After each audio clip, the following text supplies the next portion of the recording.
မင်္ဂလာပါညီကိုတို့ဒီနေ့ရမြန်မာစံတော်ချိန်2နာရီခွဲမှာဘာစီလိုနာနဲ့အက်တလက်တီကိုတို့ရှေ့မြိုင်ကစားကြမှာပါဘာစီလိုနာဟာဘီရက်ကိုရှုံးပြီးနောက်ပိုင်းလီပွဲစဉ်တွေမှာရလက်ပိုင်းပြန်လည်ကောင်းမှုနေပြီးတိုက်စစ်ပိုင်းကလည်းဂိုးတွေရနေပါတယ်ဘာစီလိုနာရဲ့ပထမပိုင်းကစားကအားကကောင်းမှုမီဂိုးတွေလည်းရတယ်လို့ဂိုးတွေလည်းပြန်ပြီးရတတ်ပါတယ်ဒီပွဲမှာကုသလကစားမှာပက်ထရီပြန်ပါလာဖို့ရှိနေပြီးဘာစီလိုနာမှာကစားသမားအလူဆုံးပြန်ပါလာပါတယ်အက်တလီကိုကလည်းလာလီဂါနောက်ဆုံး6ပွဲဆက်တဲ့နိုင်ခဲ့ပြီးရက်လက်ပိုင်းကောင်းမှုနေပါတယ်။အက်တလီကိုမှာမာကိုစ်လော်ယန်တီနဲ့လီယိုမန်တို့ဒီပွဲမှာမပါဝင်နိုင်ပါဘူး။ဒီပွဲမှာဘာစီလိုနာဘက်ကနေတရီအရှုံးကနေ1.65တီကြီးကျော်မြင့်တက်လာပါတယ်။တိုက်စစ်ပိုင်းမှာလည်းလူဆုံးပြန်ပါလာနိုင်ကြောင်းဘာစီလိုနာရဲ့တိုက်စစ်ပိုင်းကဂိုးတွေရဖို့စိတ်မပူရပဲခက်တဲ့ပိုင်းကတော့စိတ်မချရပါဘူး။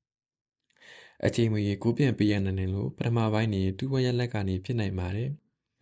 ဒုတိယပိုင်းမှာလည်းကိုရနိုင်တဲ့ဇက်ကရှိလို့ဒီပွဲမှာကိုပေါင်းပေါ်တစ်ကြောင်းနဲ့ပဲကြိုက်ပါတယ်နောက်တဲ့တစ်ပွဲကမြန်မာစံတော်တင်2နိုင်မှာရှင်းမြန်ကစားကြမယ်မန်စီးတီးနဲ့ဖူဝမ်ပွဲစဉ်တို့ဖြစ်ပါတယ်ဖူဝမ်သိရင်အင်္ဂဝင်းကစားပုံကကောင်းမွန်ပြီးဒီယာဒီမှာ